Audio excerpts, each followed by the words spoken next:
India will not give any credence to mere allegations by Canada regarding India's hand in the killing of Hardeep Nijjar. The External Affairs Minister S Jaishankar has made it clear at an event in New York soon after his speech at the UN General Assembly. He said if specific information about the allegations are shared, India is open to looking into it. And on the allegations made by Canadian Prime Minister Justin Trudeau, he added that this is not India's policy.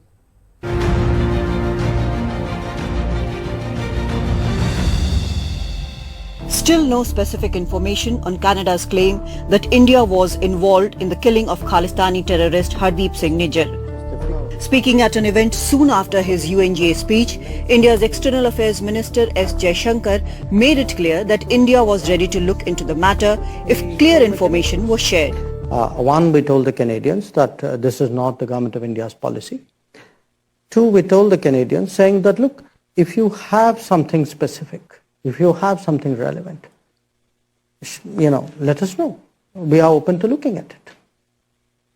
So, but to understand the context of it, in a way, because the picture is not complete without the context in a way, you also have to appreciate, Ken, that in the last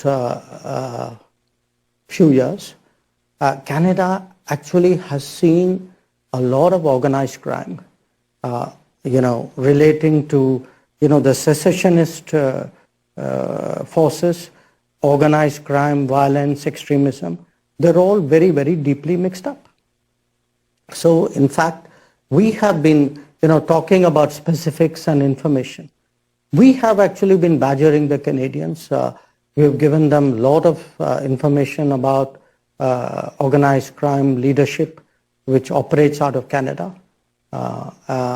There are a large number of extradition requests. There are terrorist leaders who have been identified. So do understand that there is an environment out there. So that is important in a way to factor in. If you have to understand what is going on out there. And our concern is that it's really been very permissive because of political reasons. But Canada is not backing off either, and its permanent representative to UN took a jibe at India. Meanwhile, the United States has stuck to urging India to cooperate with Canada, at the same time referring to India as a close partner. We cannot bend the rules of state-to-state relations for political expediency, because we've seen and continue to see the extent to which democracies are under threat through various means of foreign interference. And we have urged India to cooperate in that investigation, and will continue to do so. And India remains an important partner of the United States. We work with them on a number of issues, but of course, on this matter, we urge them to cooperate with the Canadian investigation. While India has become a close partner for the US and is also looked at as a counterweight to China, Canada is an ally and neighbor. But as the EM said in his UNGA speech, respect for territorial integrity and non-interference in internal affairs cannot be exercises in cherry-picking. India stands firm that it needs specific evidence on the allegations, even though bilateral relations between Canada and India have sunk to an all-time low. In Delhi, Kadambini Sharma for NDTV. And today, a massive operation by the NIA. The agency detained several people after a multi-state crackdown on the nexus between criminal syndicates in India and Khalistani separatists and terrorists based in countries like Pakistan and Canada who use these networks for terror-related activities.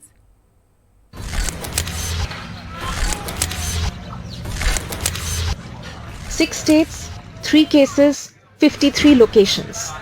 Mega crackdown by NIA on Khalistani terror and gangster links. Punjab, Uttarakhand, Rajasthan, Haryana, Delhi, Uttar Pradesh and the Union Territory of Chandigarh. NIA teams spanned across to zero in on aids of gangster Lawrence Bishnoi and wanted Khalistani terrorist Arshdeep Dalla. Arshdeep Dalla is known to run an extortion racket in Canada. Why these raids are happening, we have been reporting for a while that how Government of India has found and established links between the gangsters and extremists who are based in Canada, who are backed by Pakistan, And an NIA charge sheet which came to the light yesterday, it was found that in the probe, the NIA found that how these gangsters based in Canada have multiple roles or engage in multiple activities. NIA is primarily looking at tracing funds flowing to Canada, where the gangs are running an extortion racket, enticing Punjabi youth to engage in terror activities and targeted killings. Today's raids were the 7th in a series of crackdowns. Several people were detained, and the NIA found pistols, ammunitions, digital devices and other documents. The raids today focused on weapons suppliers and financiers.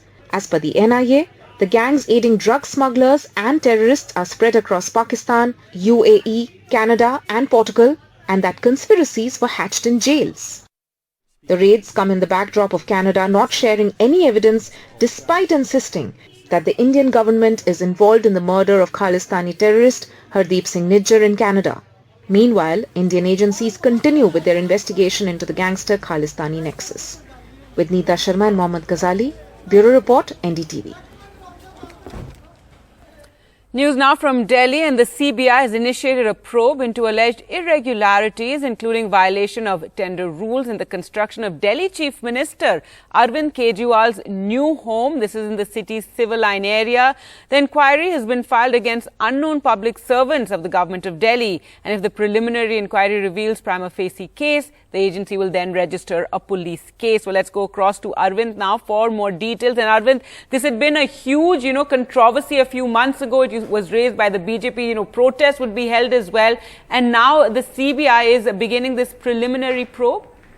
Yeah, Gargi, the Central Bureau of Investigation has initiated a preliminary inquiry into allegations of irregularities in the construction of new residence for Delhi Chief Minister. So this particular PE, which is a preliminary inquiry, has been registered against unknown officials of the Delhi government. No official or no public functionary of Aam Aadmi Party government in Delhi have been named in this particular preliminary inquiry. It's an open-ended preliminary inquiry, and what we are being told by our sources that the agency is looking into whether there are any irregularities in construction of this particular new residence for the Delhi Chief Minister. So on two aspects, the agency is looking into this investigation. One, whether there were any irregularities in awarding of this particular tender for the builder, for the company which is AK Builders. That particular angle is also being currently looked into by CBI. And the second aspect is that whether there are any irregularities, whether there were any irregularities in granting clearances and also permissions by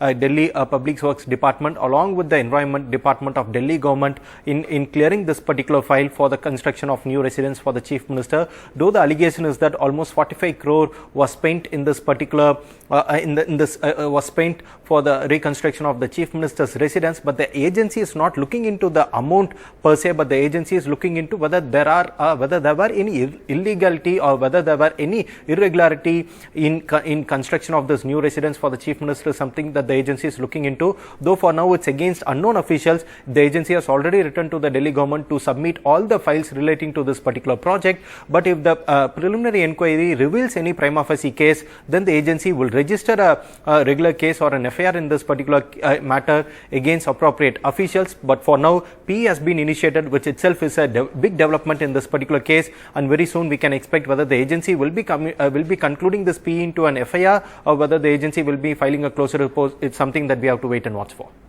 All right. Thanks so much, Arvind, for joining us with those details.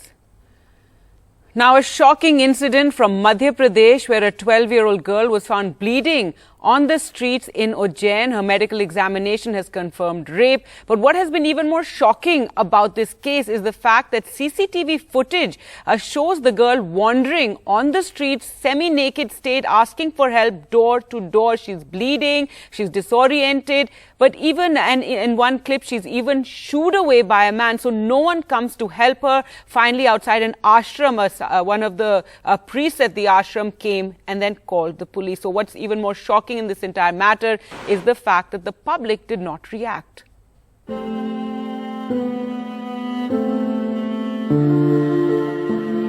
A 12-year-old mentally challenged rape victim bleeding and half naked goes from door to door begging for help, only to be shooed away by unfeeling residents. Others stared at her as she stumbled on. None helped. The child eventually reached an ashram where a priest covered her and took her to a hospital.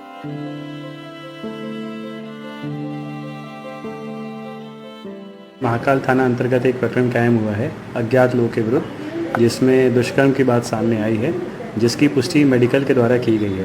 इसमें एक बड़ी team SIT गठित की गई है और लगातार सभी जगह पे इसको हम लोग ट्रैक कर रहे हैं।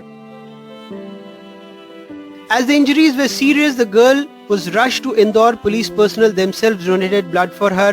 She is now believed to be stable.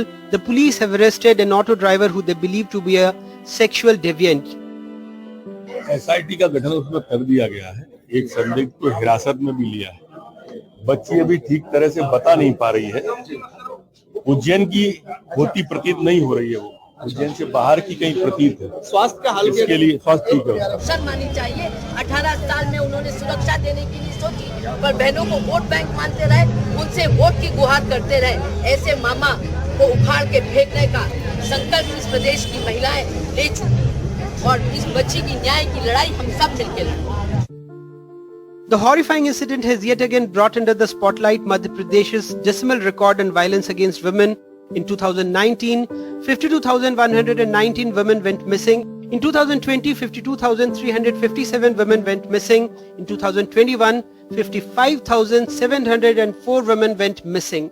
NCRB MP also reported highest incidence of rapes in the country. In 2021, 6,462 women were raped, out of which as many as 3,115 rape cases of 53.4% involved minor victims.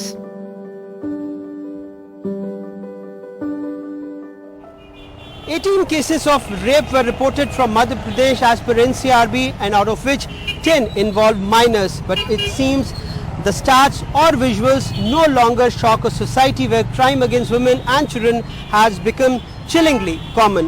In Bhopal, with camera person Rizwan Khan, Anurag Dwari for NDTV. News now from the northeast, and Manipur. Protests against the killing of 2 students intensified today in Manipur, leading to demonstrators clashing with the police personnel in Imphal. The police baton charged the protesters and fired tear gas shells to bring the situation under control. Curfew has been reimposed in the state capital with immediate effect following the clashes. Also clamped down on internet. 2 photos of the girl and boy who went missing in July emerged on Monday. They were allegedly killed by an armed group. So far, their bodies, however, have not been recovered. A top CBI official and his team have flown into Imphal to investigate the case, but the protests have not died down. And speaking on the Manipur situation while in New York, External Affairs Minister S Jaishankar reiterated that efforts are underway to find a way by which a sense of normalcy returns to the state, and said that one aspect of the probe has been the destabilizing impact of migrants combined with some other tensions which have a long history.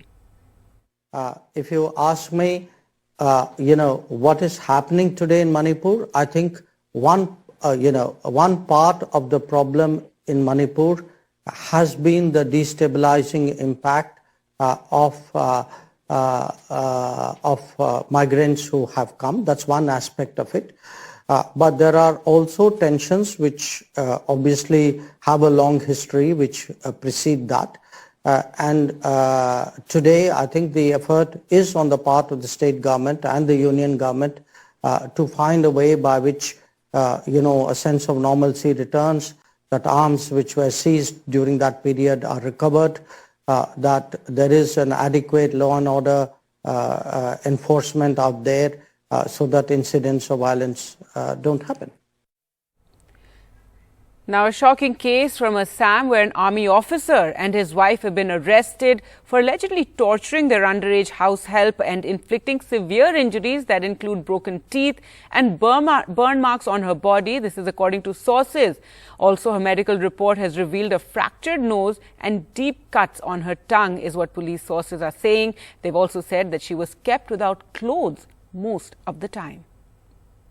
This 16-year-old girl from Assam's Haflong is recovering from months of assault and trauma, allegedly at the hands of an Indian Army major and his wife, who tortured the teen regularly when she worked at their home as a domestic help. The teenager was also allegedly starved by the couple or made to eat from a garbage bin when she asked for food.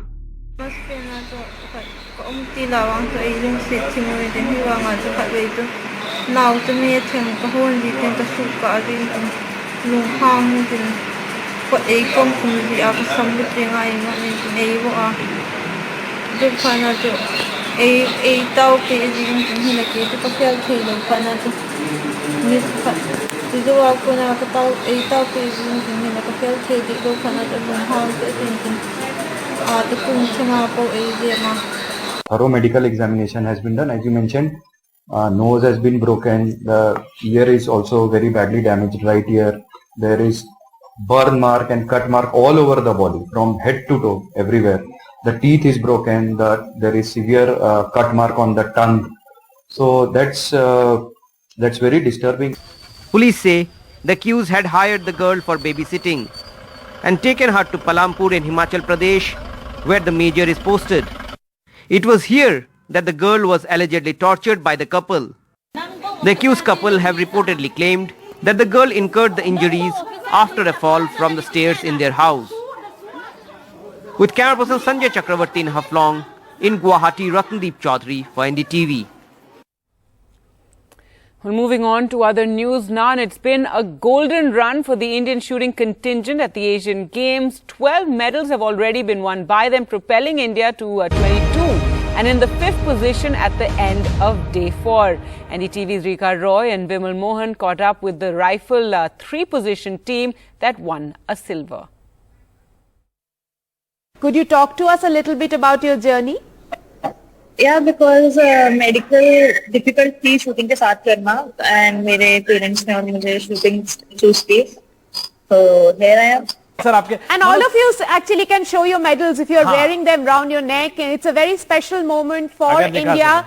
It's the team medal, and you can see 1 bronze and 1 gold with our golden shooters, I would say, and they have won all these medals in this edition of the Asian Games. Of course, the team silver coming in 3-position shooting this morning. this सवाल आपसे करेंगे. गगन नारंग से मेरी बात हो रही थी और उन्होंने कहा कि पहले हम जाते थे ऐसे बड़े-बड़े कंपटीशन में हिस्सा लेने के लिए, पार्टिसिपेट करने के लिए, लेकिन आजकल के बच्चियां सिर्फ पार्टिसिपेट करने के लिए नहीं जाते हैं, they go to win the medals. Do you see that there has been a distinct change in the attitude of this generation of shooters, and that is resulting in the kind of medals that we are winning in the big competitions?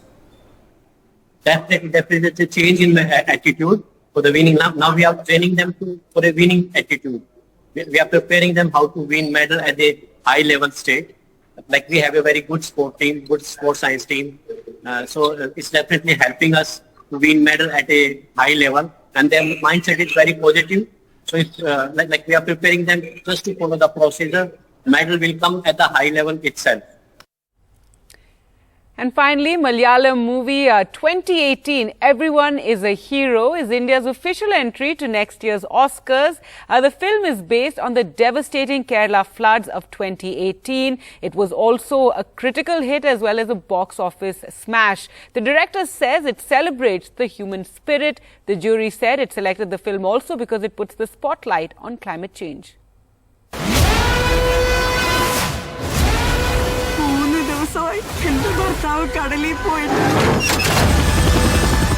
2018, a Malayalam film about the floods that devastated Kerala in the same year, is India's official entry to the Oscars. The survival drama is a thoughtfully crafted cinematic experience, a tribute to the resilience and heroism of ordinary citizens who banded together to battle the worst flood in a century to hit the state. After the flood, there is one NGO called Bodhini in Kerala. So they approached me to do a documentary based on the Kerala flood to give faith to the people how we are going to survive the flood. So I had to read the newspapers, I had to see the videos, the YouTube channels, the news, and I found that there was a huge success story of Malayalis. Directed by Jude Anthony, the movie stars Tovino Thomas, Kunchako Boban, Asif Ali, Vineet Srinivasan, Narayan and Lal, some of the biggest actors in Malayalam cinema. It's also the highest earning Malayalam movie ever and among the top grossers in Indian cinema.